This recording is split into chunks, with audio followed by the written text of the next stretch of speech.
Hello and welcome to Microworld at Home. It's been a while. I think the last show we did was in October. So we decided to dip back into live streaming and show you some of what we've been working on. So today's Microworld at Home is episode 24 and we've called it The Big Button. And this programme is going to be looking at some of the strategies we're attempting to come up with to create a COVID-secure microworld. And so we're very grateful to have National Lottery funding to help us in our research. And some of what we show today then will be little journeys into touch-free interaction. We called it the big button though because we have got a big button which I'll be showing later on in the session. It arrived yesterday, so we haven't had a chance to experiment yet. It's very big. I think I'll just lift it up just to... Wow, look at the size of that. And this is a floor button, as you might have guessed. That allows people to, believe it or not, jump on it and set things off. And we haven't tested it yet. No, We're going to test it live. We know it works. Gently, yeah, I tried it out this morning, I was quite surprised. So in terms of collaboration, we have our resident sound artist, Julia, will be in the house live at 3 o'clock. She's in Sheffield and she's going to be playing sound from a new project called Love Songs. And I believe, but she'll tell us a little bit about it afterwards, she's looking at Serenade and Obard. So Tim, what else do I need to say before I hand over? That's fine. If you sit down, the room will be darker. Yeah, okay. Because we've got two connects set up in this space. This is our living room. It's about, what would you say, 3 meters by 4 meters, something like that, which is a little bit smaller than you'd ideally use to test Connect with. Connect detects human bodies in spaces, and because it's quite a small space, as soon as anyone gets up, you're right in it. So, and that'll add colour and light to the walls, so washes it out a bit. So it's a little bit fiddly to test stuff. Today's going to be quite a nuts and bolts show. We're going to be turning programs on and off, testing various Connect kind of little sketches that we have had from the past and new pieces. But first of all, we're going to talk about Octoscope, which is the piece that's on the screen now. So Nicola's... I'll tell you a little bit about Octoscope. So, well, I don't think you can see me. Well, I'll go and interact with it. So Octoscope was first created for Margate Festival. Margate Festival happens every year, August to September. And in 2016, Margate Festival invited us to create some workshops for local people. And we had the pleasure of presenting it in the Margate Museum. And so this is an octoscope, and as you can see, it looks a bit like a kaleidoscope. And it's got wiggly creatures in it. Those are our animalcules. And it's got some tentacles or legs of an octopus. And we've also got Connect fed into it. Now, it's a newly developed version of this. Very recently, Margate Festival have created an advent calendar. Let's kill up a bit, sorry. And they invited us to contribute a 50-second video for their advent calendar. So if you're interested in having something digital to open up every day, go to Margate Festival online, and they have a Facebook and an Instagram advent calendar. So we reconfigured this to enable Connect, and we both like how it's going. So we're hoping that we'll add this to our offer in terms of artworks that people can have for microworlds. So what is the Octoscope made of, Nicola? So, well, I was saying we've got animalcules, so the little wiggly fingery things are a selection of the starfish-inspired creatures from animalcules. So they're the red parts. The red ones. The green then are the tentacles from an octopus, and you can see them coming in the edges. There are, how many? 2, 4, 6, 8, 10, 12. There's 13 segments. Why was it an octoscope? We showed this originally at the Margate Museum. That's right, yeah. Which had a lot of history around it and lots of postcards. And we grabbed a load of their postcards, scenes of Margate, made a kind of background for a kaleidoscope type effect, and then we wanted the creature to. And we chose an octoscope because it's a kaleidoscope, Well, so it's we've also symmetrical. doing creative coding with youngsters. That's true. And we wanted to teach them some simple coding within an hour, and then they could apply this octoscope function. So whatever geometric shapes they made could then become very symmetrical, and we were able then to show those in the exhibition space. So Tim, do you want I'm going to just demonstrate the interactive part because the reds and the greens, like I said, are creatures that are following a kind of generative pattern on their own. They're not interacting with anything. But if I just move into the space, we've got the connect set up here, and it's going to throw lots of light everywhere because that one's really bright at the minute. How can we get rid of all that light off that screen? I could close that altogether, I suppose. Or just If I remove. just close that, You could just change the min max. well, that's even brighter. Yeah, run it and change. I'll just show you what Tim's doing. Well, I'll put the other one up. I'll put If this you other one change instead. the This one. min max, then it will knock the. Oh figure yeah, out good of idea. it. Oh, look at that. That's me. That coding, okay, that's done. Okay. Right, so back onto 2. Forget that purple thing on the side. Can you Okay, put it on so- 2 again? Yeah. So yeah, what the Connect does is it gets silhouette, which actually, could you put it on wall 1? We can see this silhouette in action. Or you can see my silhouette, which is the magenta. On wall 1, you put it on the clip? Yeah. Just on its own, yeah. So Connect gives you that silhouette. It's doing that by using an infrared beam, which it blasts out, and anything it hits bounces back into the Connect, and you can get a kind of a depth map from that. So you can see what they have things at different distances from the Connect. And in the program, basically, you write it so you say something, anything between, say, 1 meter and 3 meters, that's, give me that outline, give me that silhouette. So it picks up humans or any object at all that you put in front of it, it'll pick up, and you can use that shape. So back to the kaleidoscope program on 2.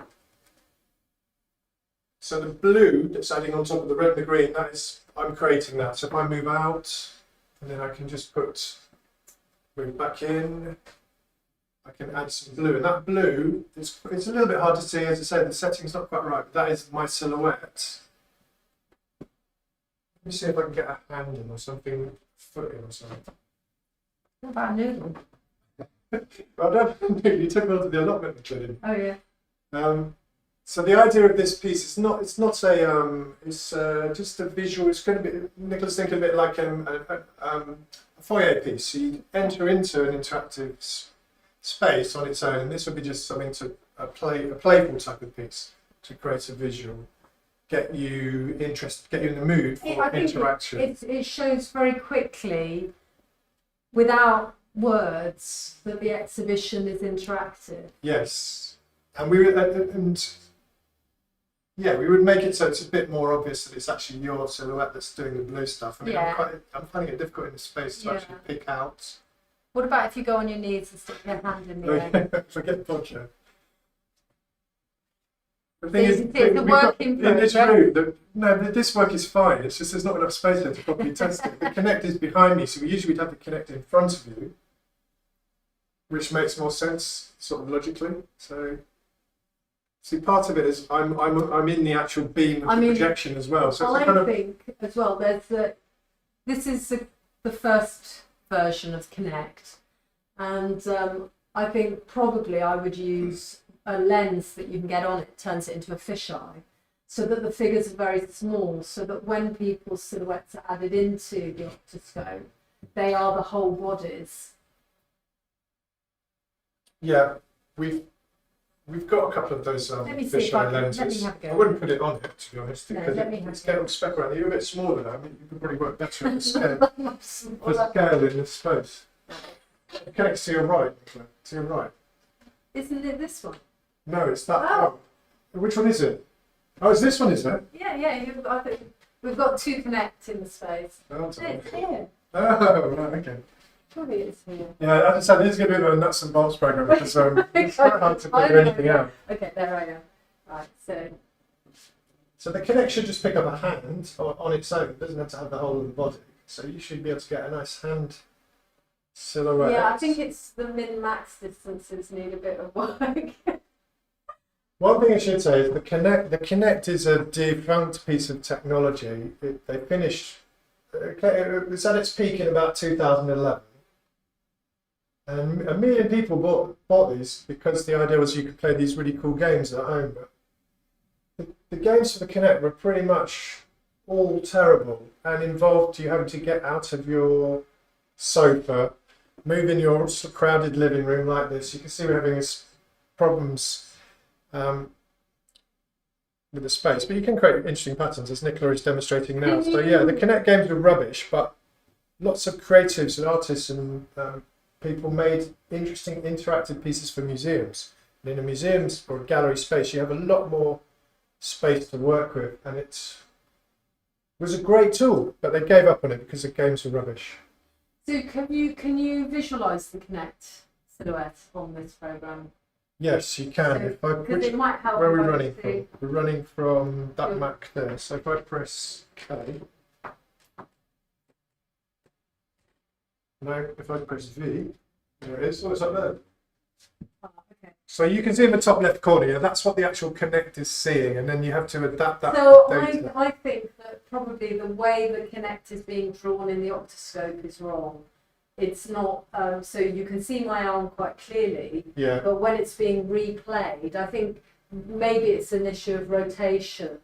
Yes. Okay, you can kind of see my hand there. So maybe it's just taking out the very small section in the middle of the Kinect. Yeah. So there, I mean, it's to be. But more important is that the visuals are really luscious and beguiling, and very very simple and intuitive to interact with. So yeah, with the Kinect, because it's such an old piece of technology, we found that the best way to use it is using old computers to run the Kinect programs on. So we're using Mac Minis from about 2009, 2011 machines, and they talk well to the Kinect, just about. If you're starting using more recent laptops, it becomes much more difficult because you have to get libraries that using 32-bit or 64-bit. It becomes quite complicated to set it up. So we tend to stick with the older machines to run Kinect. Having said that, for this particular piece, it's doing a lot of work behind the scenes, moving pixels around, so the older machines are a bit too slow to run it. So you have to kind of find a balance. But I think you just need to decrease the rotation of the silhouette, Kinect silhouette. Yes, I can see it's not placed properly, is it? Yeah. But really, the Kinect should be looking at your entire body, because if you go near to the radiator, it will get your body. Yeah, sure. But then it's filling out. Well, you've changed the max distance or something. But so one thing I didn't say at the beginning was that this is one of two pre-Christmas programs. We're going to be doing a Microworld at Home next week as well, and hopefully it will show some development from some of what we're showing today to next week, and perhaps this is one of the ones that we could tweak a bit. What do you think?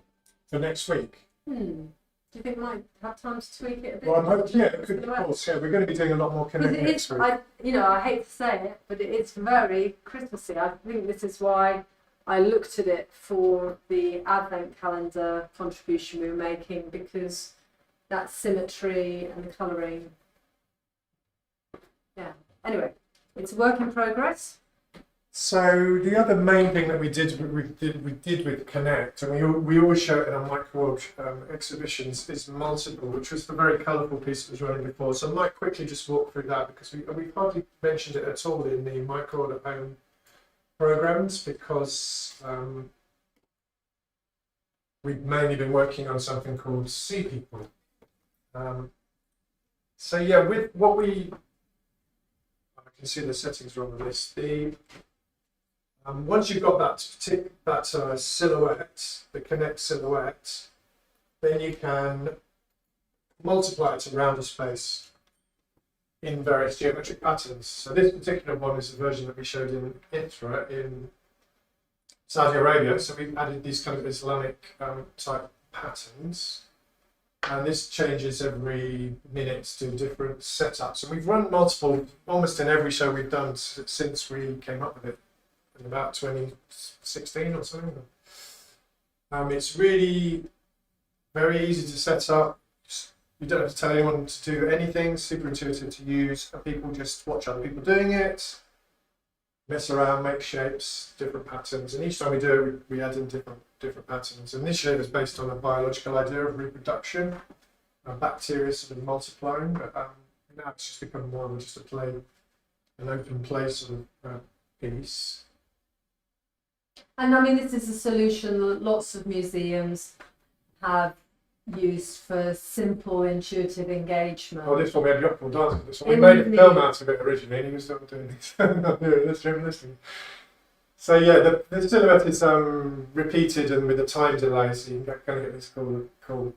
Yeah, what I was going to say was that in the, because we're in a situation now with coronavirus where lots of institutions are trying to think about how to make their exhibits safe, I guess we're going to see more and more Connect coming into. I don't know, because it's sort of dead.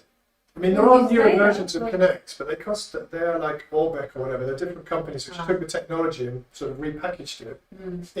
Because you can buy a Connect second hand for about 20 quid. On eBay, there are hundreds of them because 1 million people bought this useless game controller. But within the context of the Microworld, programs like Multiple we think of them, if you know in ecosystems, you've got a primary producer, which is the primary producer of energy for an ecosystem. So we like to think of the audience when they're engaging, when the audience is engaging with Multiple, they're creating lots of energy for the space. So we'll have webcams looking at Multiple and feeding the other creatures. Yeah, that's a lush one. Caterpillar, I think this one's called. They all have kind of code names that you go or whatever. Some of the games that were developed for them were exercise based. Actually, the first time we ever did this, we were, for the film we were making, we thought, well, this was only about 10 seconds worth. But then Nicola started having a fight with herself with the next character. I mean, but hold on, you can do much more with this. You can create little narratives and stories, and you can do lots of. I think the highlight was when a couple of kids came in on skateboards. Do you remember? They were cool. And the bikes, yeah. So Multiple, yeah. So what's it called? We call it the project that keeps giving, or whatever that one. Because we never stop using it. That keeps giving. Oh, it's lovely, actually, isn't it?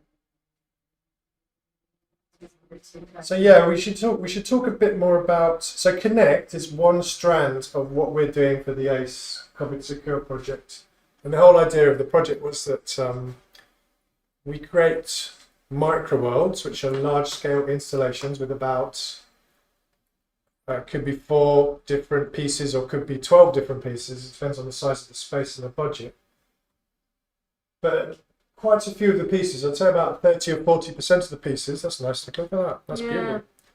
Quite a few of the pieces require, we'd incorporated touch screens into them because we're really interested in people creating their own creatures or objects that can be added into the spaces to make the show much richer and give them a much more sense of ownership and being able to change everything. It's really exciting if you go into space and dramatically change it. So we had quite a lot of touchscreen pieces where you design animats, little creatures, or sort of pixel patterns in a seed program. And we've just been, we were thinking we need to, in discussions with the museums and the Lumen Prize, who are the people who produce our shows. Lumen Art Projects. Lumen Art Projects, yeah. We realised we need to make more pieces which don't have touchscreens involved in them, basically. So the ACE project is for finding new ways of doing interaction that don't involve touchscreens. That's kind of key to it. touchscreens are still great for creating complicated things, but we're interested in what other ways we can do that. So we've broken the project into 4 strands, 4 different kind of ways of doing this, and we're going to introduce 3 of them today. The first one is Connect. So we've done Connect before. We just want to find more interesting things that we can do with Connect. And in particular, we're looking at Myron Kreuger's Video Place project from the 70s and 80s. This amazing, pioneering, interactive art project, which he did with very hugely expensive computers, which now you can do quite straightforwardly with Connect, but there are still quite a lot of complexities. He would often combine 2 different figures across a network, so you could interact with somebody else's silhouette. One could be big, one could be small, and create interesting. People start to develop their own interesting little stories and ways of navigating these setups. So we're going to be looking at that a bit more. I think what I love about that as well is collaborative performance. Yeah. That people are experimenting together.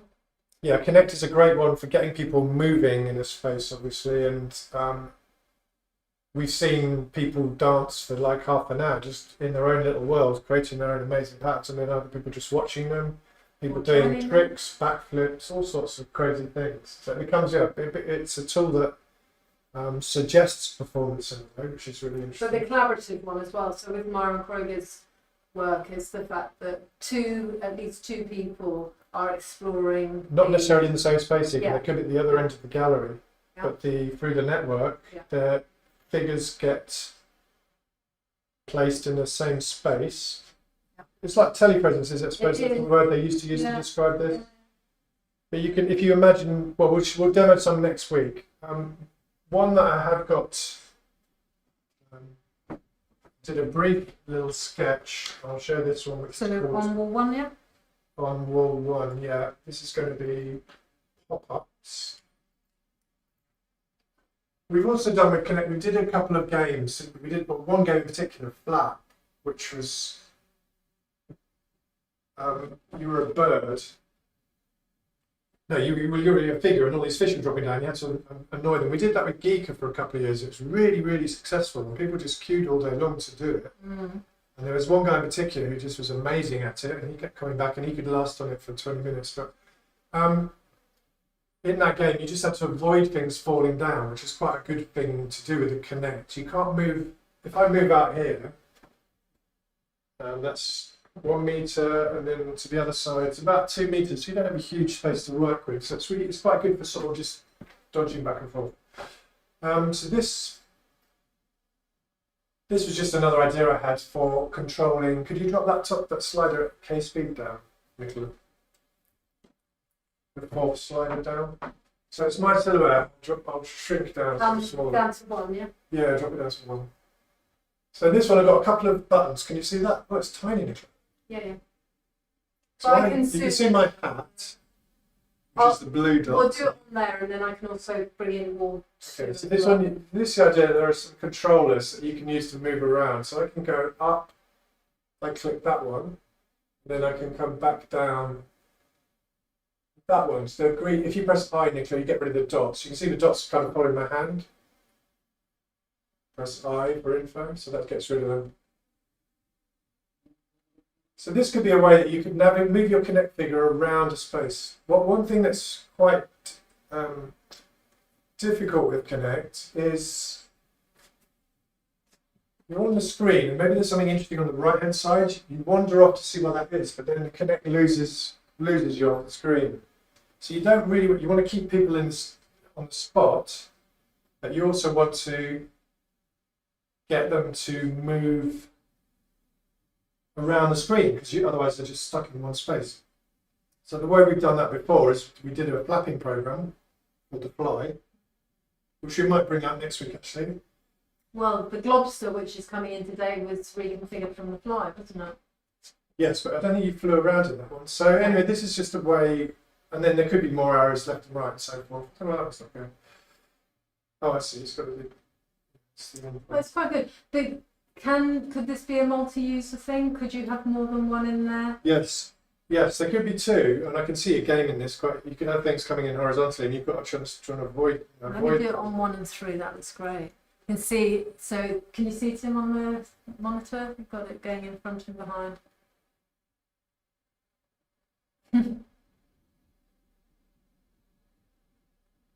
So yes, something like this. We're going to start exploring these ways to get more kind of information from the person in the Connect space, so they can do more things. So this button could make me bigger or smaller. This one could be smaller. This one could add a creature or something, and this one could make it rain and things. So there are different controls that we want to kind of explore to create more of a sense that you're in a world and you have some control over what's happening. You can see actually that what it's doing, this isn't, if I go beyond it, again, we'd have it set up better than this so that the arm reach would be in the right place. But I think this has got some, I think it's quite satisfying to do it, certainly. Let me have a go. Get to the next level. Let me have a go.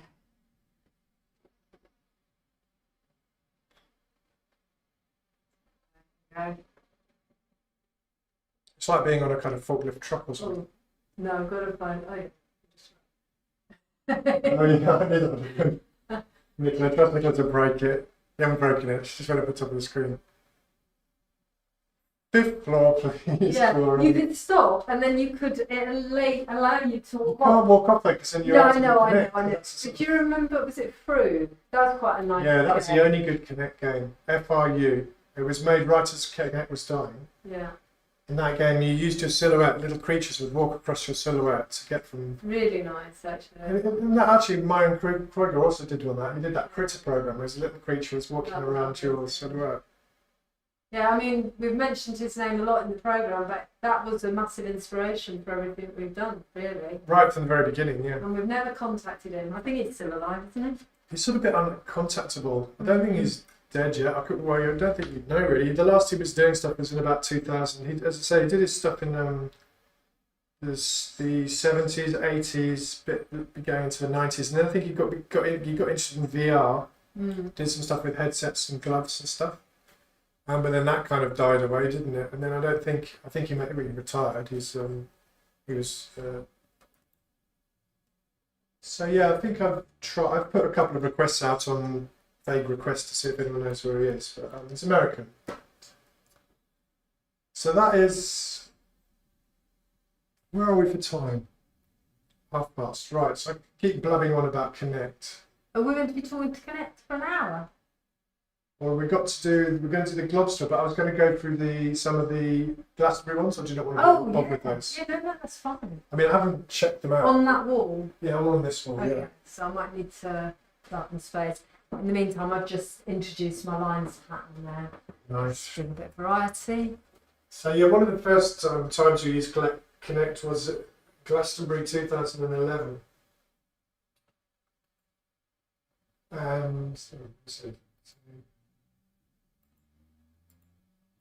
And actually we had Globster at Glastonbury 2000. We did a different version of it.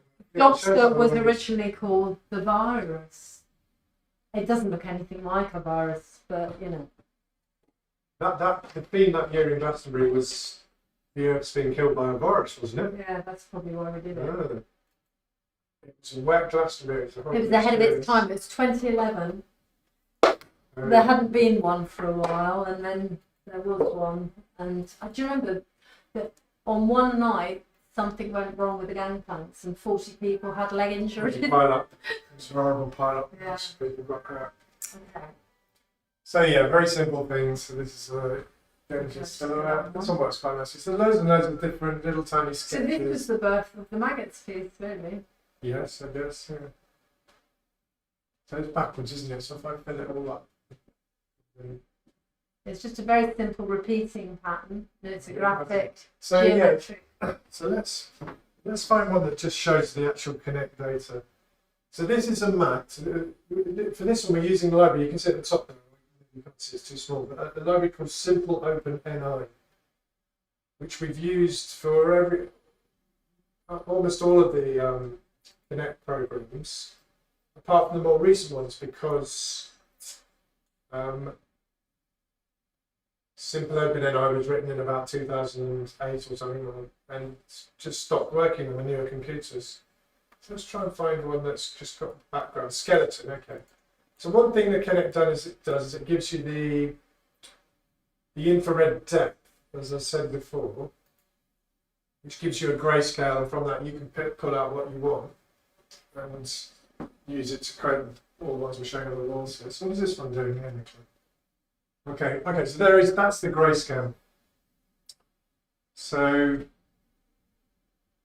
if you're a computer programmer, all you have to do to get this silhouette out is to go for every pixel and say, well, any pixels that are white enough, that's the chair that's sat over there, so that wouldn't be able to see. Anything that's white enough, I'll have that as a silhouette pixel. But then the Kinect can also do the second thing, which is give you skeleton information. Which you can just about see. There's Can a you blue not see line. Yeah, there's a Yeah, blue no, line. and it's so bright, that white. Make Can it you like a change bit the, better, yeah. and why not, I was going to say make the white grey, but... Well, it is kind of grey. So skeleton, where did it draw the skeleton? Stroke weight, so that's it. Blue. Give it a go. Make stroke weight 10. That's 15. the idea, yeah. Stroke weight is how thick the line is.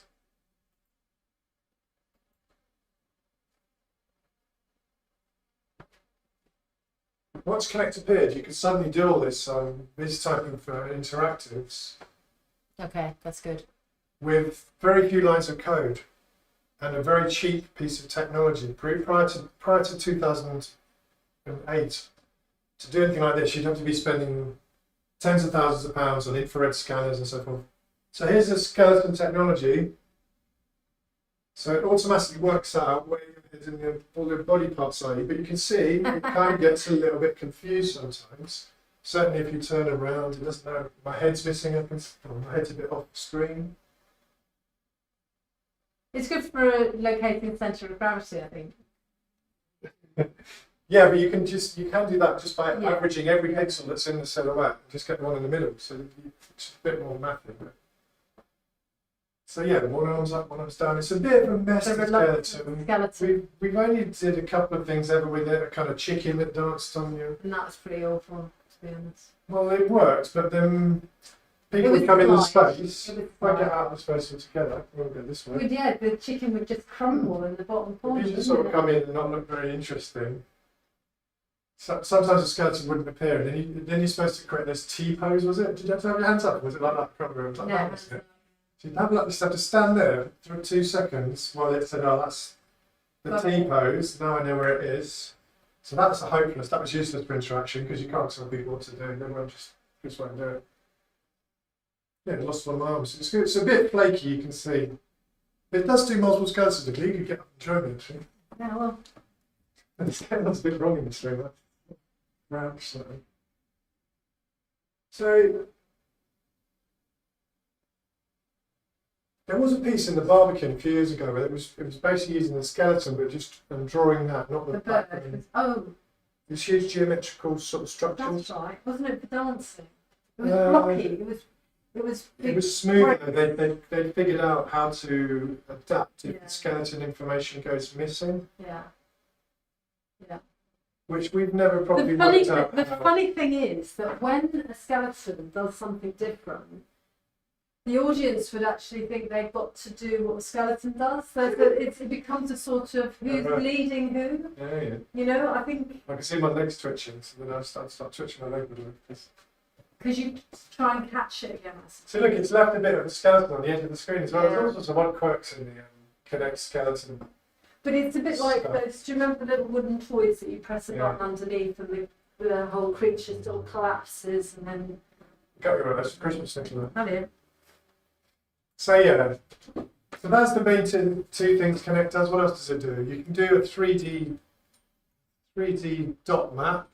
Well, We've never there's used that. audio. We've never used audio. You can do. That's got audio in it at all because you're supposed to. And you sat in your room in the living room. You say, "Turn on the Kinect, and turn on the game," and that was stupid. And I think they left it on all the time. Didn't they? So the people complained about it. But yeah, the Kinect, as long as you're, because there was a newer version of the Kinect, which was even clunkier, and the interface to get to a computer was horrible. We've got one, we don't really like it, but the resolution's better. You can see you can see that my hand it's okay. It's not bad, but could be better in terms of the details of the fingers. The new one even could tell your heart rate, couldn't it? By just looking at the size of your pupil, getting something bonkers. But yeah, because it was such a horrible thing to interface with computers, we've never used it. So if you want to use the Kinect, the key is to try and keep the stuff you're doing with it sort of on the simple side. I would suggest. What else was there in the Glastonbury? So what else did we have in Glastonbury? We had the lobby, didn't we?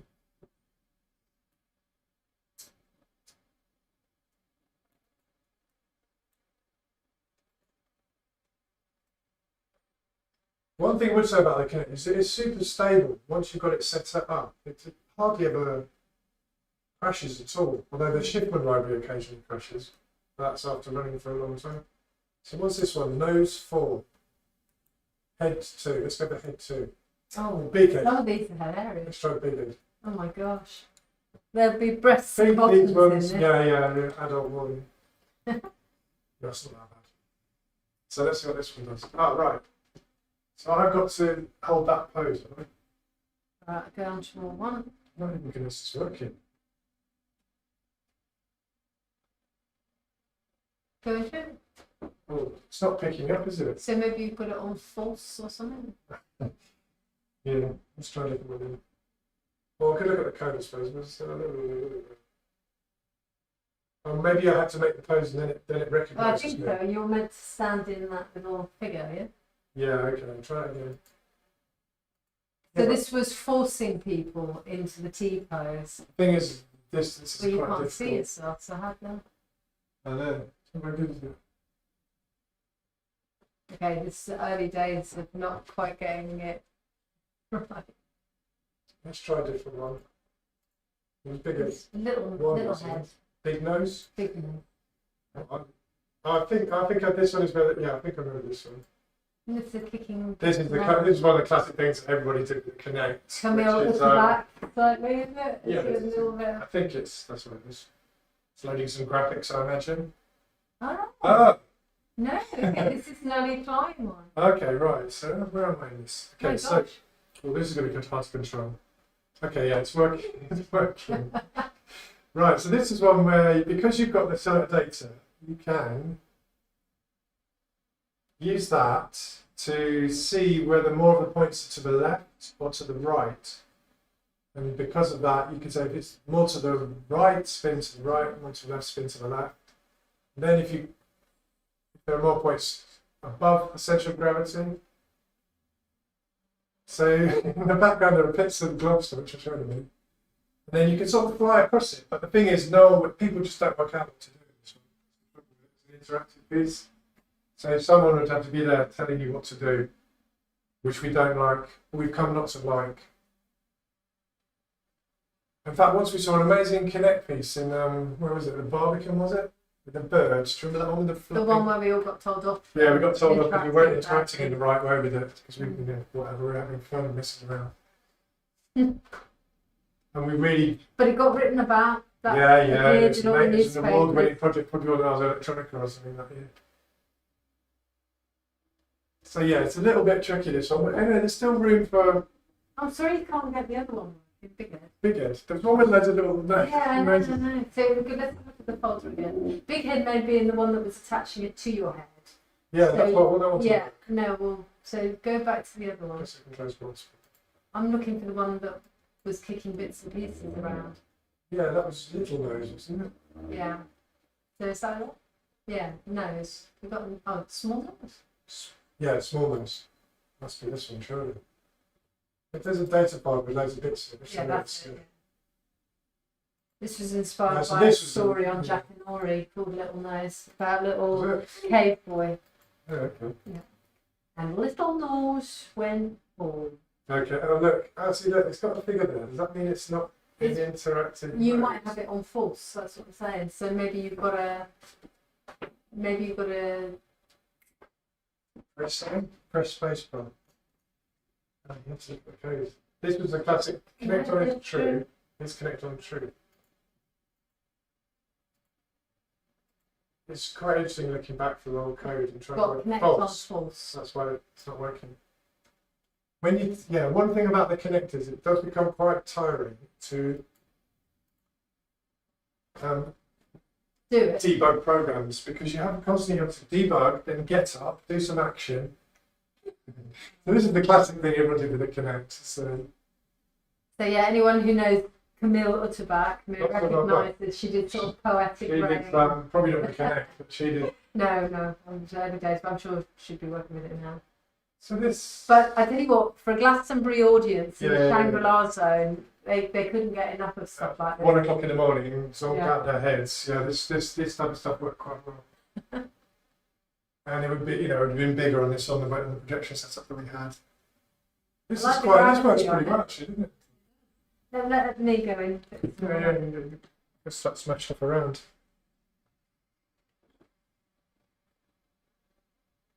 So I can see it's reversed because the Connect's behind me, so Yeah. it's not following my body. Yeah, good one. Bouncing bottom. So these type of things, we have parts of these. We're going to kind of build into some new pieces.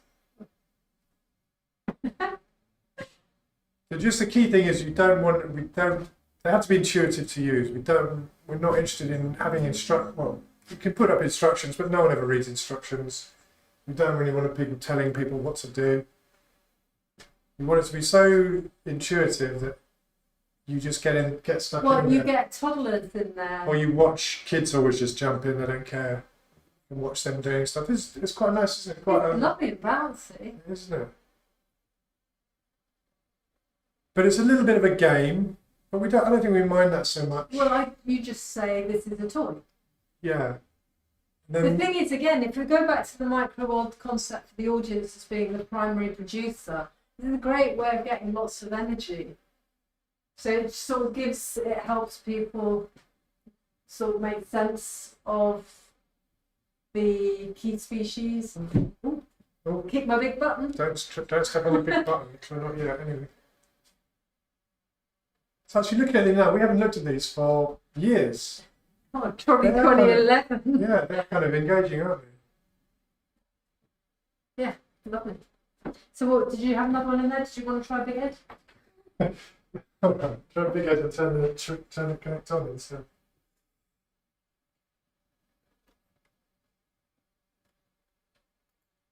Sean Clark's in the house. Oh, is he? Okay, so well, tell Sean we'll be doing the Sea People after at about 3:20. Or does Julia want to go early? Can she go a bit earlier? Okay. Let's just see if connector's been turned on or off. Looks okay. Because Connect gives you that skeleton information, it should be possible to attach things. So there it says, this is part of the glossary one. Adopt decontamination pose. All right. Let's see that one. Thing is, look at, oh, did it like it? No, it didn't. It says successful. Is it? So that means it's found me, but then it should have given me a big head, shouldn't it? We'll go down because we remember where your head is. So then we had this piece like this, you'd have to adopt the decontamination pose, and then you get this huge thing attached to your head, and they were kind of generally speaking rude genitals. It was for a Glastonbury audience. But because you've got the skeleton information, you can attach it to the head position or to the hand position. And a little bit twitchy, but it was good sort of work. It would be quite difficult to just using the pixel information where all those pixels are to say that is the head, because you've got to give the computer knowledge of what the head is, etc. So yeah, does Julia want to go a bit earlier and then? I can go early. Yes. Yeah. So Okay, so I'll give Julia a quick call. The reason we want to push Julia a bit forward is because we've been developing another strand of the ACE project, which is what we're now calling BYOD, which is bring your own device, which is where. Yes, I saw. No, that's great. So if you start playing, and then I'll start streaming it through in a minute. So you'll need. Okay, fine. I'm connected, so You'll need this cable here, Nicola. yeah.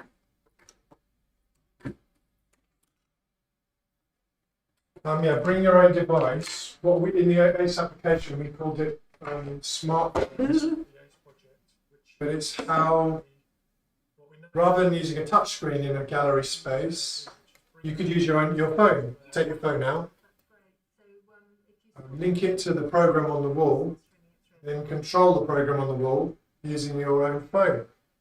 And the name for that, and it's been around for quite a few years now, is BYOD. Not bring your own bottle, bring your own device. So you could be a phone or a tablet. Okay, so Julia's got her sound coming through.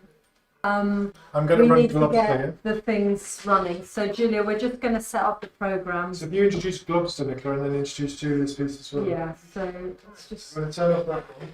buttons. I'm going to get this going. Okay, so Julia's going to be performing live, and the title's Love Songs, and I'm going to be combining her performance with some footage from Sheffield City at night, and also introduce the Globster. I'm just going to turn Which the is video now on the screen. that one. Okay, so Tim, can you bring Julia's music in, please? You haven't plugged yourself into it. Your laptop's got to go to that, surely. Oh, no, I just plugged straight into that. That's fine. Okay, so Julia's going to be performing live, and the title's Love Songs, and I'm going to be combining her performance with some footage from Sheffield City at night, and also introduce the Globster. I'm just going to turn Which the is video now on the screen. that one.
that must be the end of that.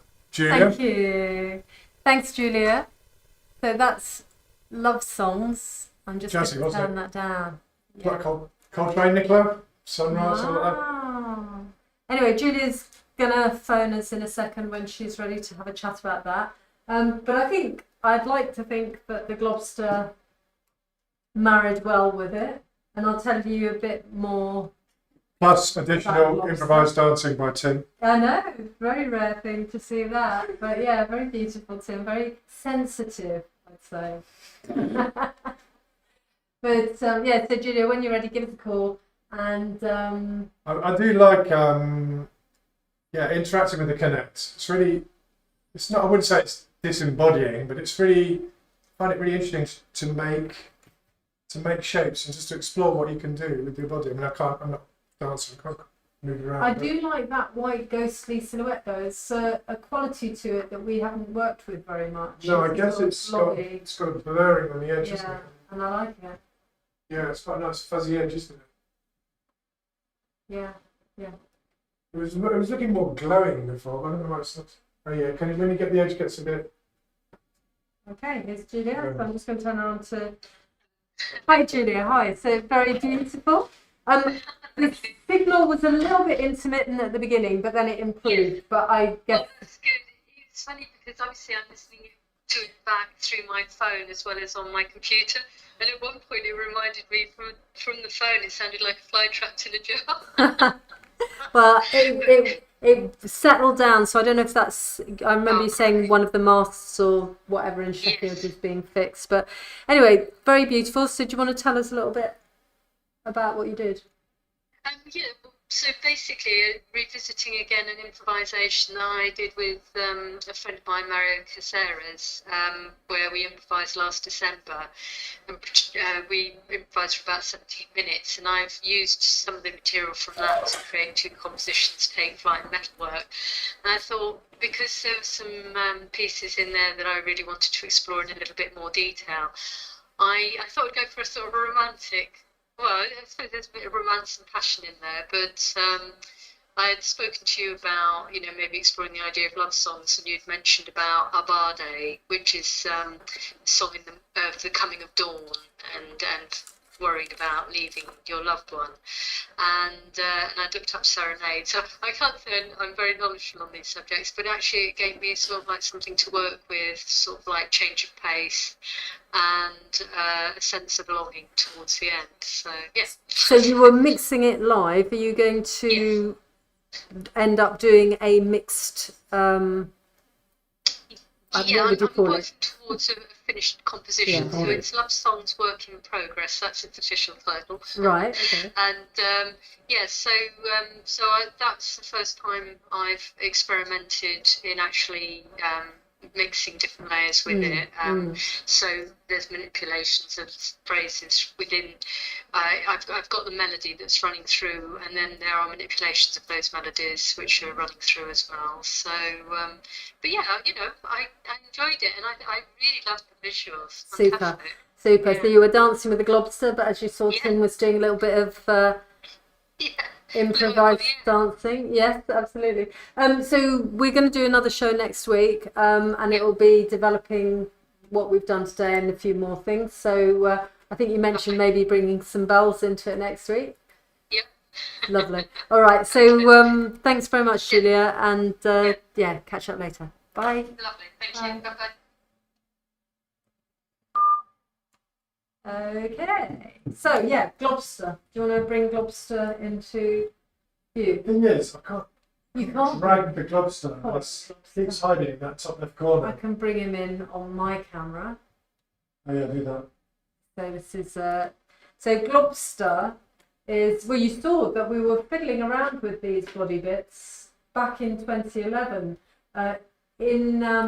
Quite some time ago, we did a Deptford X event where we created a soup called The Fly. An old friend of ours said that our work reminded him of soup, so we thought, well, let's go for it. So we did a human soup, and then decided that for the Glastonbury Festival it'd be nice to bring the bits together into a single entity called the Virus. And since then it's gone through a number of permutations. So this is the latest. And basically it's a bit of a battle because I'm working with individual body bits you perhaps can recognise: the mouth, the eye, fingers, hands, cheek, whatever. And they're all made, I mean, it's looking a little bit like frog spawn. They're made at the moment by, I export a ping sequence and then load them onto a sort of feathered disc. Tim and I are just in the stage of deciding whether or not we like that. And it does look a bit frog spawny, that's absolutely fine. But when the bits break up a bit, it loses its sense of coherence, perhaps. This would probably be a connect piece, Yeah. so it hasn't got connect into the minute. But, Yeah, but so ultimately you could push it around the space. Then there'd be some other secondary creature probably also interacting in the space with it. So the reason why we're showing Lobster or developing it currently is we're looking to expand the number of different pieces that we can offer to people to put on a large-scale exhibition. We've got quite a few offers. So there's 4 potential shows next year and the year after. Obviously, COVID dependent and so forth, but and they're not really all confirmed yet. But we need to develop a larger range of different pieces, and the Globster is one that we've had around. Well, not only a larger range, a larger piece, because we've got a couple of things that are quite big. Starfish is a famous one, but it's having something that again is very intuitive to engage with, because we do have more contemplative things as well. But it's thinking in terms of connect one. We want more yeah. connect pieces. So yeah. And this the multiple's very geometric. This is much more. This is an organic. And this has been really. We run it in Cardiff. I remember my dad seeing a little boy spend about 15 minutes punching and kicking. It's like a punch bag. Yeah. And but the Just thing fair was enough. it kept springing back to life. It didn't hurt the boy, so that was a plus. Okay, so Nicola, we're going to move on to another part of what we're doing with the ACE project, which is the BYOD, bring your own devices. So that is using your phone or tablet to control a piece of artwork on the wall. And Sean Clark is probably listening. We've done a couple of tests with using a system that he's developed using MQTT. And we've developed a different way of doing it using Firebase. It's an online database as service free program. I guess it's Google did that, don't they? Firebase. But you set up a database and you can send signals to the database and you can get signals back from the database. And to do this piece, we're going to first set it up in this room on the walls. Okay. So if you on computer number 1, Nicola, do what I'm doing on computer number 3. So you need to escape whatever program's running and open up the browser. Hopefully, you may already have a browser that's running. I've got one that's already running here. Can you see a browser? Google Chrome. I'm just opening it up. So this is a piece. Oh, this is still running.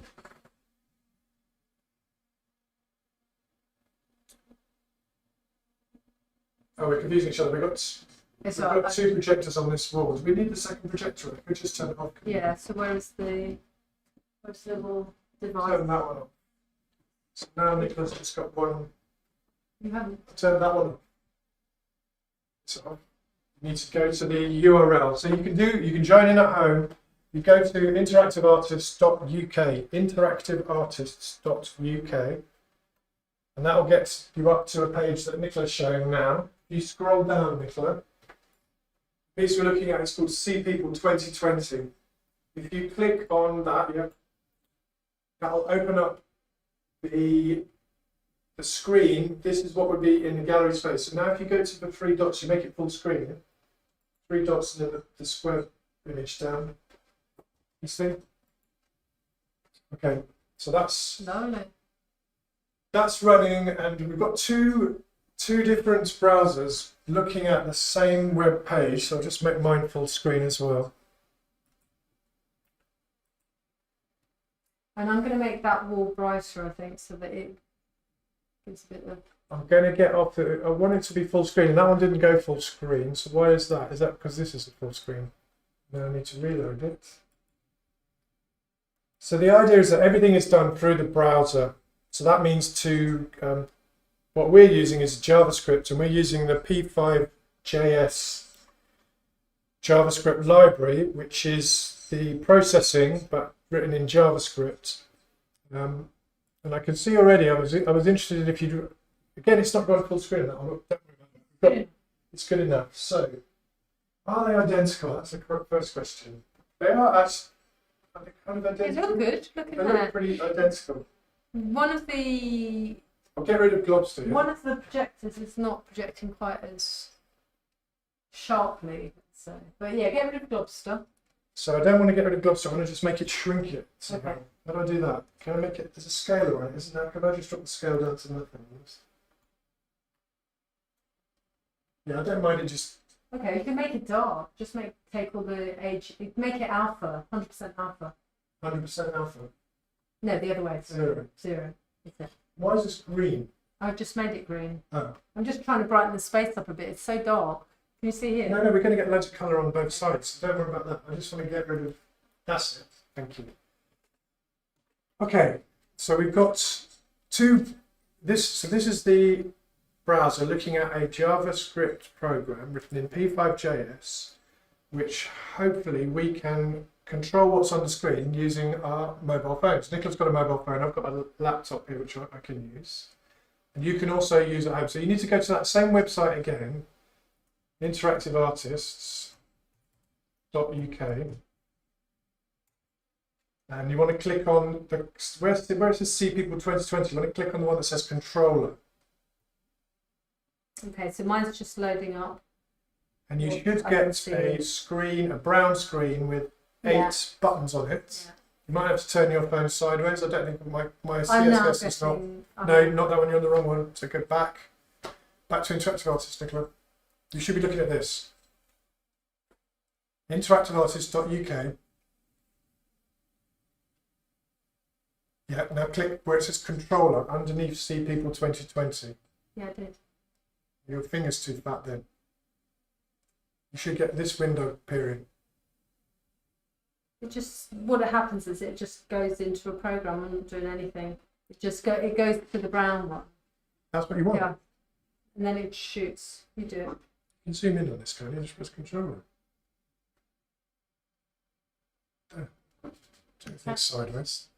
Oh, you can see Tim's very patient. Can't get it started, Nicola, isn't it?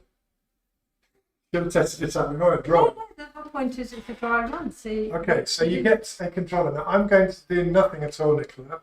So imagine you go into a gallery, you get this onto your phone somehow, probably using a QR code, or you could type in a URL address. This is a horrible long one, but I'd say the controller needs to be separate from the. you won't be able to get to the screen on your phone. You only get to the controller because the screen is in the gallery. Yeah. So if you click on any of those things, I just want you to use it because I'm showing this to Nicola yet. And since you can make head or tail of it. Click them left in order, technology first. Yeah. Well, I went into nature. Go to technology. There are a bunch of sliders. You should be able to change the sliders and something should appear on the screen. No, you've gone into the wrong program again. It's very twitchy. It's not twitchy, click technology there. You've got 8 sliders. Change the sliders. Ah, so you see you're changing the background colour. So it's working. There you go, right, off you go. Now you know how it works. And what I'm really interested in is because this is being sent to a single database, and then these 2 programs, which are running in a browser in our room, are pulling stuff off the database. What I'm interested in is, do they pull this stuff off the database at exactly the same time? I.e., will they keep in synchronization whatever Nicola changes in the button? So this snaking pattern is a pattern that Nicola did in a program we've been running over the summer called See People. And I've simplified it somewhat. You can change the colour, but it does look like it's in sync, which is fascinating. So you can go back using the back arrow on the top left screen, and now you can go to the next one, whatever, people. Add in people. Sean, if you're hearing us, you can also do this at home by going to the controller. And then will his add to mine? It must do, because it's just one database, so everybody is sharing the same database. So I'm interested to see what you just do with it on your own, if you enjoy, if it's fun. I'll put some sound music on, Sean.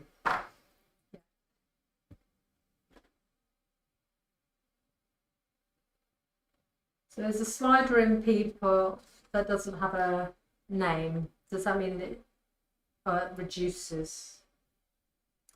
This is running off your computer still, Nicola. Noise coming.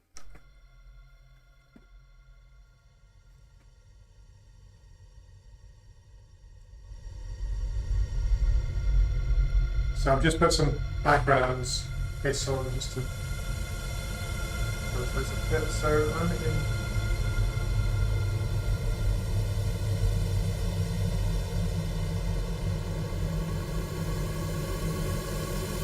So Nicola, what do you think? Could this be a race? Very nice.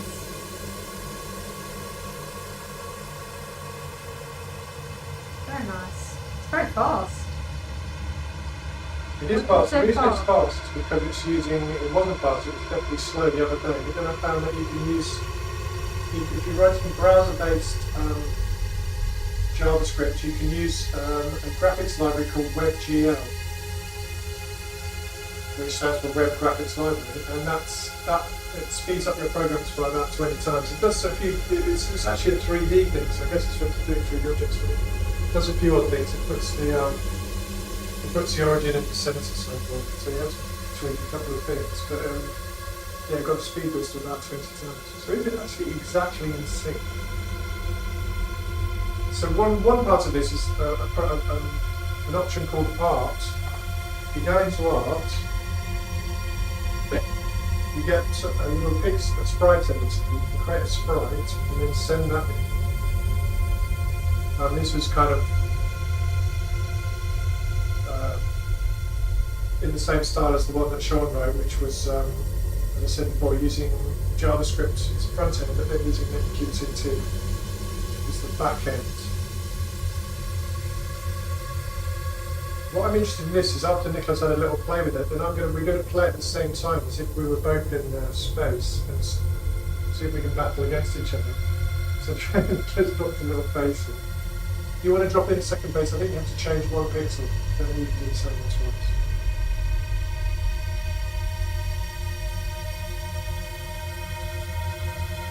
So lots of these elements have been drawn from the Sea People program that we were writing over the summer, which was a kind of massively generative program which we were using sliders and controlling it ourselves and running it on all four walls in this room. So this is a new bit called cities. So these are just some architectural shapes that Nicola had as part of Biogenic City. So it doesn't do anything hugely interesting, it just adds a kind of feel to it. The idea of the Sea People program was you could have lots and lots of layers of different things happening on top of each other. And Sea People also involved webcams, so it would look across from one side of the room to the other. So we can create feedback effects. This one won't do that because you can have webcams in browser-based stuff, but you have to, when you run the program, you have to ask for permission. And, we'll have a look at it. So I brought in chaos. So chaos, yeah, is two rectangles which you can control the positioning and the colour of, so forth. Okay.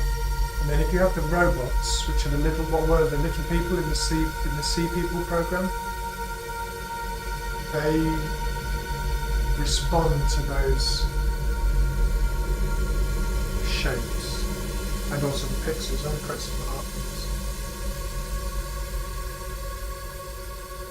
I'm not clear from the. Let me get rid of Sea People.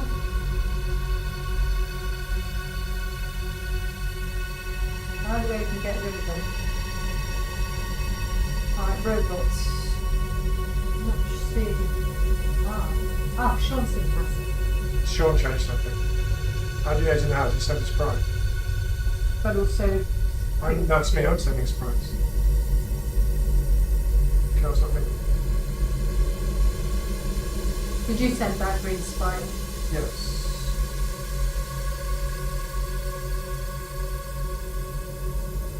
Oh, okay, I've got some robots.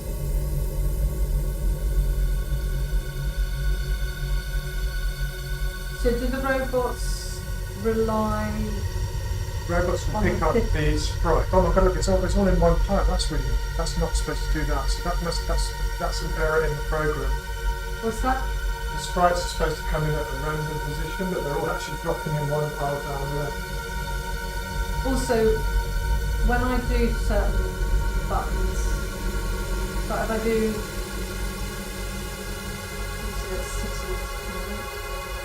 yeah, if there's something it's clearing. Cities just says sliders that has random different rounds. Then you'd have a bit of a battle going on this one. That's what I'm interested in. How does that work? Wait for you to kind of get that. Well, I've watched them Handle on do it. it here. So every time I turn, sometimes mine reloads, and sometimes it's clear. So it's like the fifties are there, they're not there. Well, It's changed. yeah, that one changes by the number on the bottom and the top.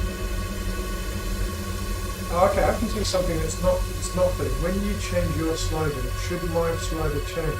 Yeah. It's not continuously Otherwise turning. you're in a It's battle. yeah, it's correct. Okay.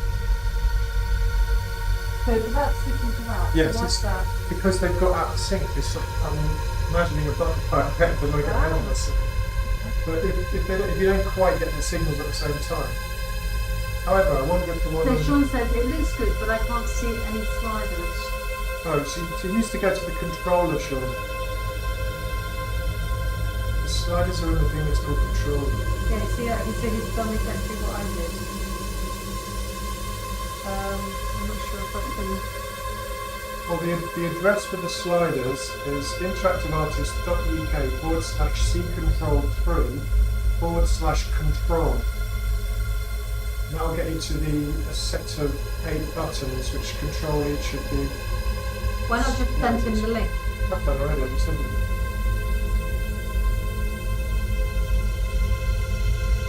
Yeah, so he did what I did and he went into the artwork. Uh-huh. I'm not in the visuals on it, right? Oh look, is that one crushed? Is that circular top? That's not part of the program.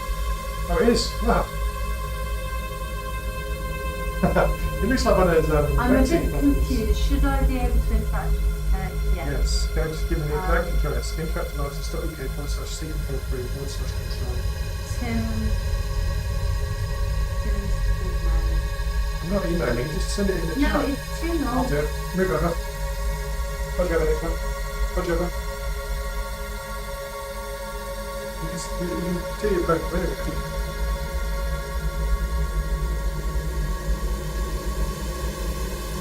Yeah, you'll have to get rid of that. Right, you know.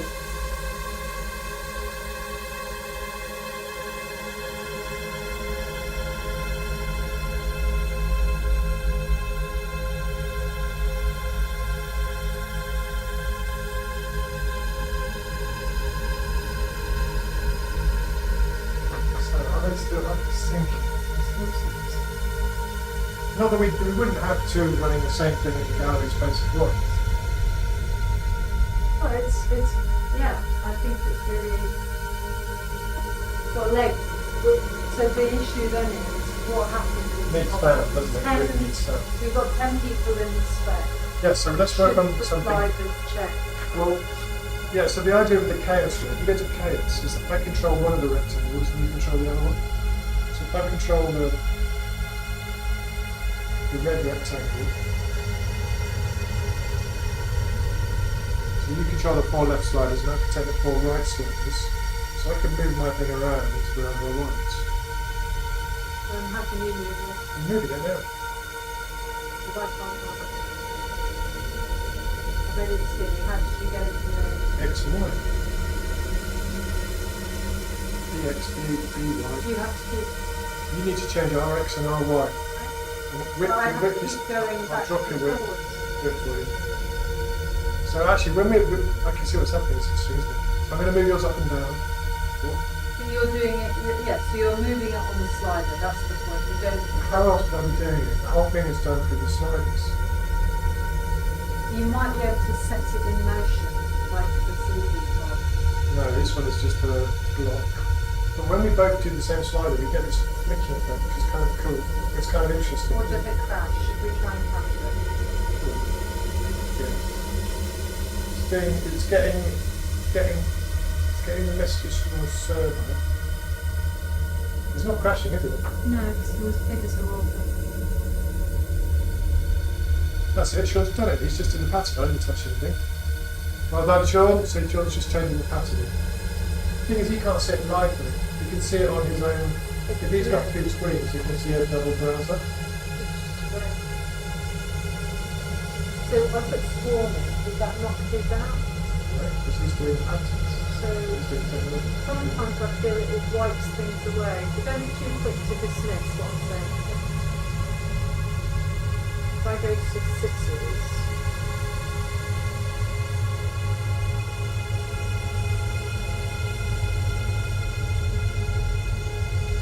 so that wipes it away. Oh, I know what it is. Yeah. Okay. What it is that you haven't got pattern subgroups. So when you send anything, it sends all of yours, including the not having a pattern. And then when Sean's said that cat's killed off the pattern, You've got work now I need to work on it. So maybe you should only send the one that you're working with. Yeah. Very absolutely. interesting, very interesting. So it So let's leave relies. Sean just playing with it for a while. So I just want to point out again though, both of us made the same mistake that you didn't understand how the mistake we made. I do realise that you will well, I say I realise, do you expect people to see this? Do you expect people to see that? When you say of course not, why not? So just do a QR code, it should be on the wall. And it will take them directly to the controller. Of course. Yes. This is just a test. Yes. Right. Also, when it's this small, Yeah. it stands through. I'm just defending myself here because I don't like getting told off. My my CSS is not super brilliant, as you know. It's rubbish. So yeah, of course it should be responsive. It should be shaping itself to the sides of your mobile phone. But if you just turn your phone sideways, you get the buttons. They do work at that scale, surely. Yeah, but all I'm saying is you can't see it. So I need glasses. The drawing pixel thing is a little bit. It might be my. It needs a trace. Really. Yeah. Yeah, But no, it's all a bit scruffy. I mean, the people would. nevertheless, there can be recommendations in terms of what people use. You know, like tablets. So I don't feel like. Are you changing stuff? Because I wish I'm just adding don't want stuff. to, please. Just having a And the scroll. thing is, when you add a sprite, you'll knock out all of what Sean is changing. I mean, you can do. If I just send a sprite, I'll change everything. Yeah, but the buttons, the sliders don't reset themselves in the other person's controller, which they could do, but that would be really frustrating, wouldn't it? If you're dragging a slider. No, I think it should just be one at a time. No, you can't do that. It's always multiple users, always. No, I didn't mean that.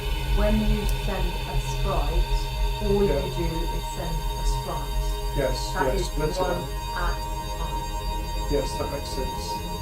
So that's like a key thing that I didn't figure out in my head before. Do you get a lobster? So that's looking really nice because that wave is joining on the wall stream. If you watch, here, no, here, look, here. Yes, I know, it looks like it's in one piece, doesn't it?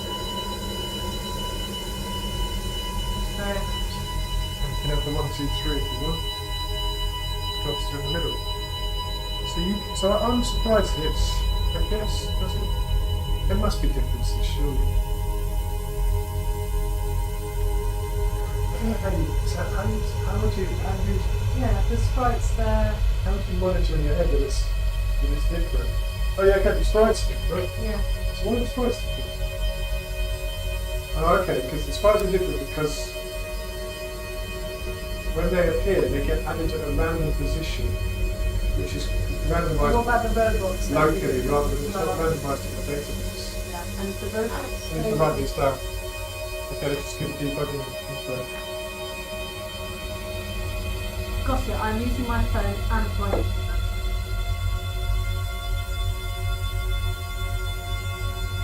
So the benefits of, I know this is a bit rough and ready at the moment, but the benefits of using Firebase database as service, Firebase, I'm just going to call it the shorthand, is that you can send multiple signals.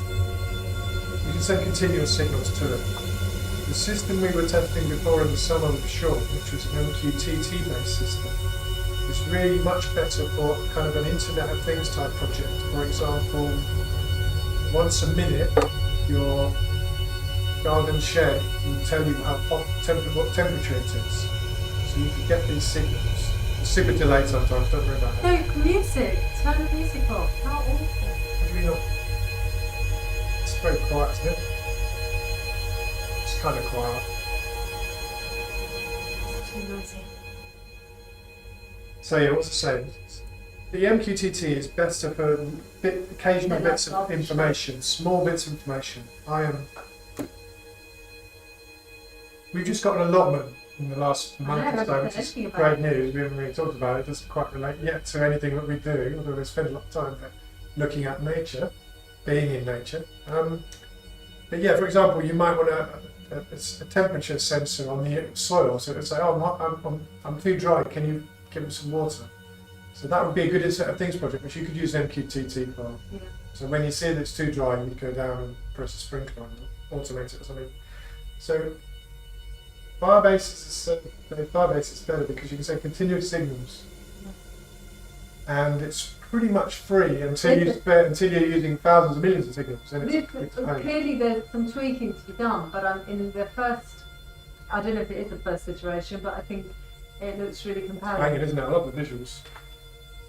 And it could be nice to have more than one wall in an exhibition. It could be, they could be negative to each other. You know, you're doing this on this wall makes it. Well, if you've got enough random, it means that you would have variety in what's being said. So the same slider affects two things in a different way. Yeah. That'd be quite interesting. So I think, I don't know if it's engaging enough though. Well, the idea of it. It's engaging enough to make it copy. Yeah, it depends on how it's used, but again, going back to that metaphor of primary producers, this could be. Do you remember we had the chicken monster in one of the shows with all the patterns in it? You know, you can use that to drive weather or the the time of day. I'll tell you what would be really good for is that when we do these large-scale workshop projects with communities, they all create little bits. Goes into something like this, and then they can come in later, and then they can just slide her in and bring theirs up bigger and mess around. I like the way you've got totem poles. I know it's because it's not doing what it should be doing, but it's quite nice having these sprites and totem poles. Yeah, and the little people jump up it as well. The little robots should be moving the squares around. They should be. They are very occasional. Yeah, but they should also be. I think the sprites should move. So one of the things that I got confused with the green and the red bricks was I had thought that once I chose to increase X, I was increasing the rate at which it moved in one direction. So what is the purpose of the red and green bricks? Just to test with, that's what I'm asking you, Nicola. Yeah, what could you do with them? I mean, you can see that person, see the red person.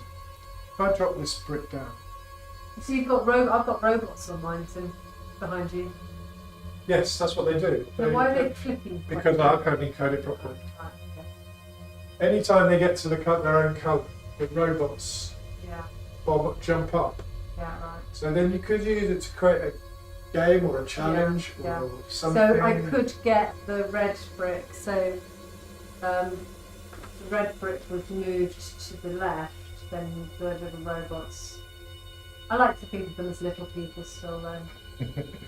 Okay. So now, They're not. They don't seem to be jumping up in there. which ones do you want to jump up in? Oh, I've got red robots behind you. You see, and they're not doing anything. Yes, well, I'll slide this over and then they'll jump on top of that. As soon as they get on their own colour, they'll be at So the they top. have to be. It has to be behind them. They're a little small, they're probably not reading. You can just about read them on the screen. We're talking about little tiny human figures that occasionally are carrying bricks. So yeah, the main take home from this is that you can sabotage each other's constructions very easily.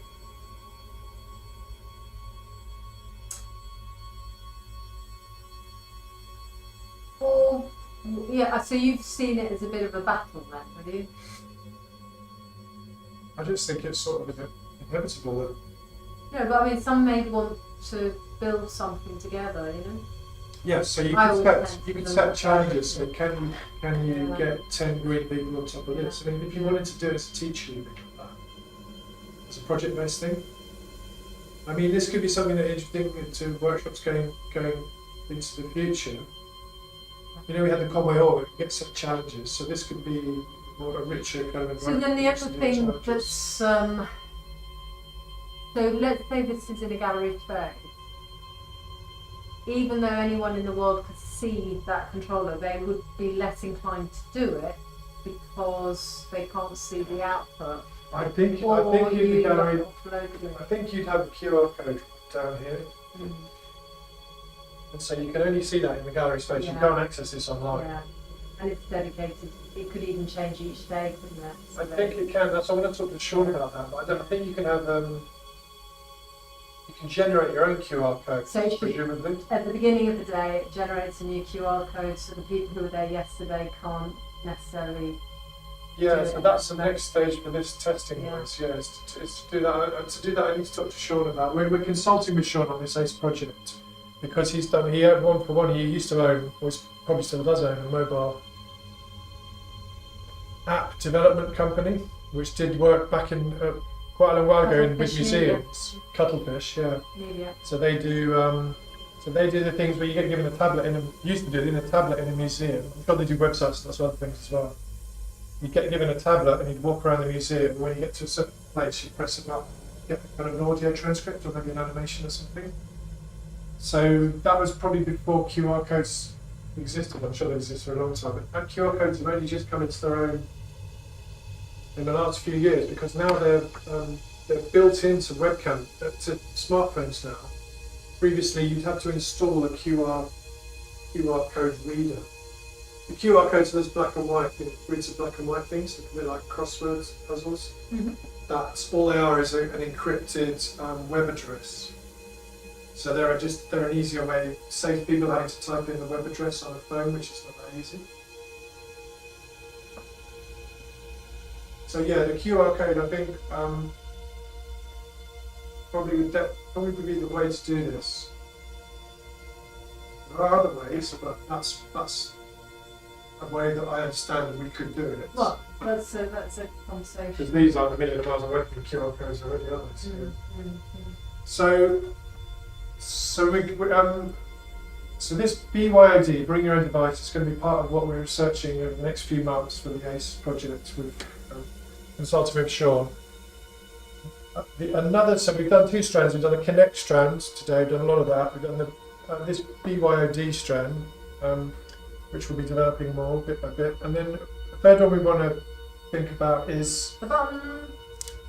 floor-based buttons, switches, because you don't want people touching walls or dirty screens covered with snot and all sorts. We've seen in exhibitions interactives which are run by buttons, and Nicola's we bought a ginormous button. I'm hoping right now it will automatically turn on, okay? So be prepared. Okay, so we need to get a camera on it, Nicola. Hold on. Which one to look at it? Number one? That's not going to angle. Yeah, well, that's behind. So you need to take. Which one is the? That's number 1. So that's running a completely different thing. Okay, so if I run, You have to turn off one of your these I'll run off, turn off this one, run people. previous one.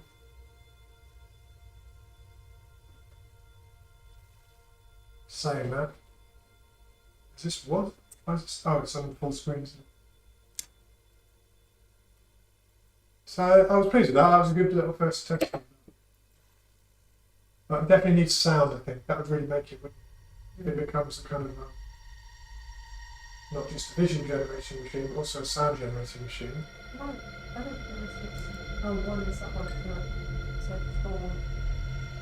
We're just fiddling around with the webcam so we can actually point the camera at this very large button on the floor and see what happens when Nicola stands on it. That's it. Right, so there's the button. Okay, let me get it a bit brighter. Well, no, because it's going to light up. Oh, okay. And Good. you don't want it brighter, just. Okay, so let me get on number 1. So we have a button that looks about 50 centimetres across diameter. Right, so I've got to plug it in. Ignore the yellow star. Oh, there's a button of boom! Oh, it might be responding to. Ah, does it respond to sound? Well, it's triggering. It's going sort of bonkers at the minute. But I'll turn it off if I can. So, where are we? What are we looking at here? We should have what? We want to Right, so position. I turn it off. And I'll So you put can it see on. the button on the Yeah. floor down there, and I'm pointing. Nicole's going to stand on it. You can see we're learning. So I've set a. Does it have modes? You can, but I'm sure we haven't got my glasses on. No. But what a glorious colour, man. Big button. There's nothing on the side I can see. Right, Switch it. So, Disco mode. That is a huge button. so I was. So what does it sound? No, not sound like Well, it. I can turn things up, so.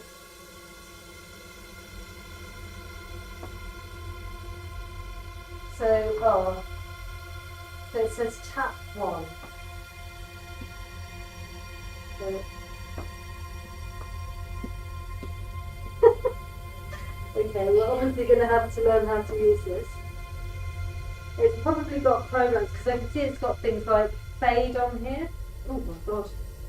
No swearing, Nicola. Oh. Oh. No, just. Is that you? Okay, look at that. Very interactive. So that's tapping, yeah? Oh, that's So let's get it on wall. This one. Which is what? Wall 1. So webcam looking at it. So every time Nicola just taps on it, massive burst of light.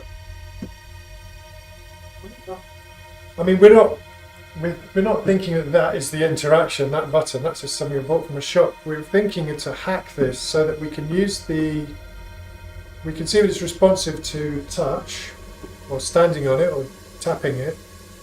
We'll put in some kind of Arduino or something to get that signal, and then send that to a program to turn something on, like turning a tap on, adding stuff. Actually, they're kind of just interesting on their own. There's a piece of. yeah, so it's kind of. So you've got things like jump, Yeah, so that then turn it when it jumps. Yeah, so put it on jump. fade. I thought the idea of fading it. So this might just fade. So it's meant to be sound responsible. Oh, it's fading between. So it's a bit like. That's just like a light bit. Like, that's some separation, isn't it? Take it. Lovely. Okay, so jump. Come on, Jake, give it a good jump. Well, it just seems to be jump. Maybe that's just jumping between colours. So that. It has one of those little control remote that's. Has it not got an instruction booklet with it? Yeah, of course it has. No one ever reads the instruction booklet. No, Nicola, but do you? I'm a Didn't read great believer in learning by doing. Okay, cool. Well, look, it's changing. Ah. Tap it. So I tell you what, this could control the piece because that light is definitely bright enough to The team control. We just made a Team Beck. Okay. Team Beck's a great interactive art. Her focus is playing on it. That light is very important. She uses lots of LEDs. We've done a few exhibitions with her. and she has really crazy interactive creatures. So this is a very simple one. But I mean, anyway. Team's even done pieces where literally just as you walk across the bridge, she's done huge scale public works as well. The bridge changes colour as you walk across it. It's as simple as that.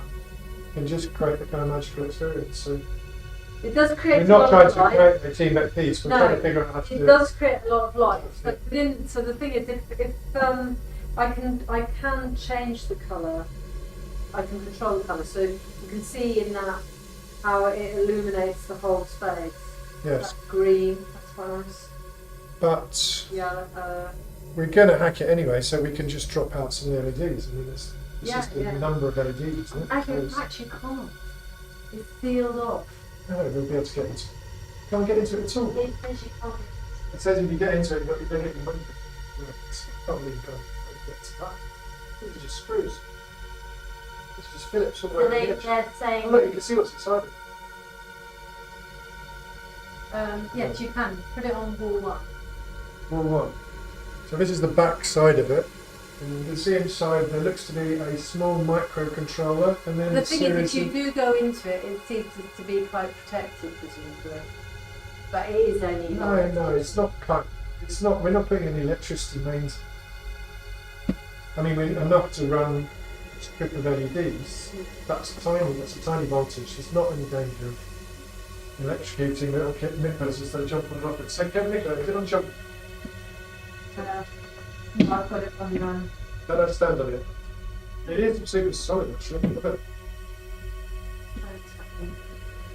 Beaming up. It's like beaming up, isn't it? Tell you another really good piece Team did was just she had a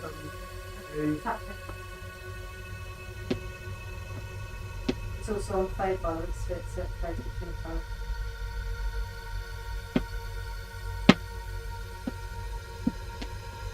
It's remarkably robust. it's designed for a sensory room, do you think?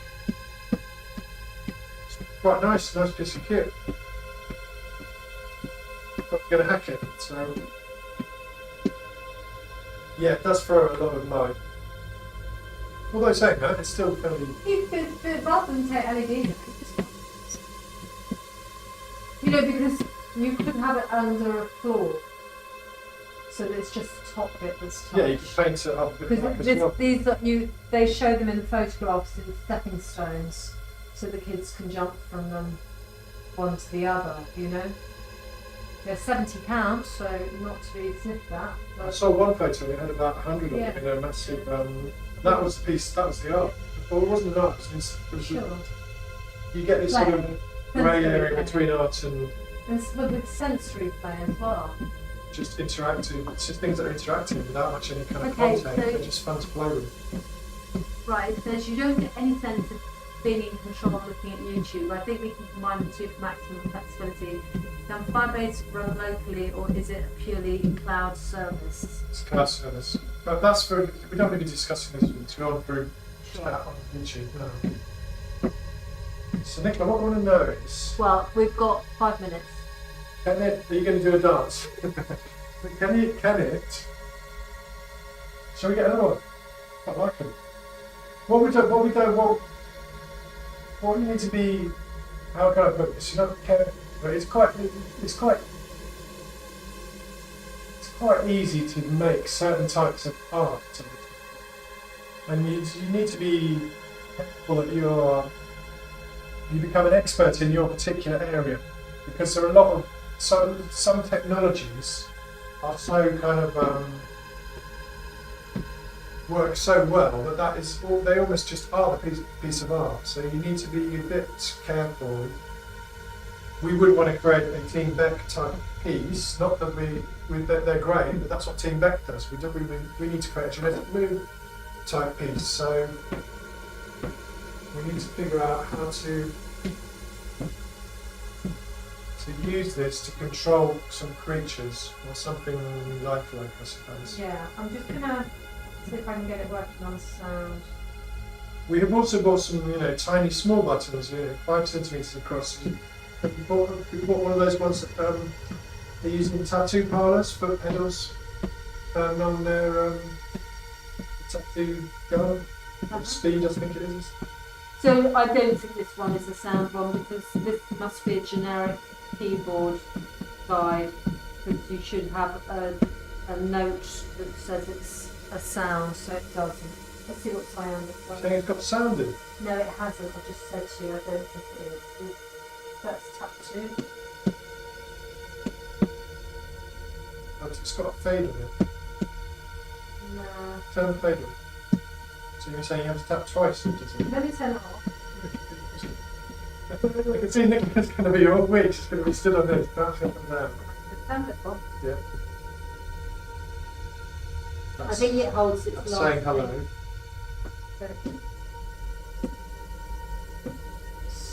That's going. That does look like it's fading still, doesn't it? Basically, we need to hack. We want to keep the touch sensitivity, which I'm wondering how they've done that. Would that be a vibration sensor of some sort?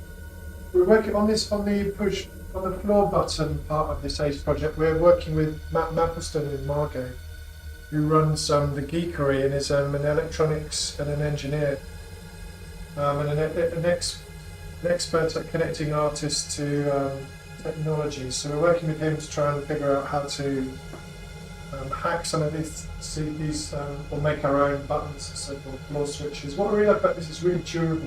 Mm. And that, if you stuck that down, it's not going anywhere and you can make it safe. So it's just a matter of can we change the tech to do what we want. Or work, yeah. This program seems a bit limited what it's doing. Yeah, It's cool. consider it a button. So that is the biggest button you've ever seen in your life. Right, so And Nicholas going to be bouncing up and down on that all week long. And do you think we'll have a creature of some sort next week? Well, maybe not a creature, but like a shape like this. We should try and trigger something with the button, shouldn't we? Yes, you could just create sprites or anything. So, Right, so it's coming up to 1 minute to I better 4. get the theme tune So on me. I thought it was going to be an hour and a half, but we've filled it up. Sean's asked some questions, so we'll come back to you, Sean. And thanks again, Julia, for collaborating. Always a pleasure. So, see you again next week.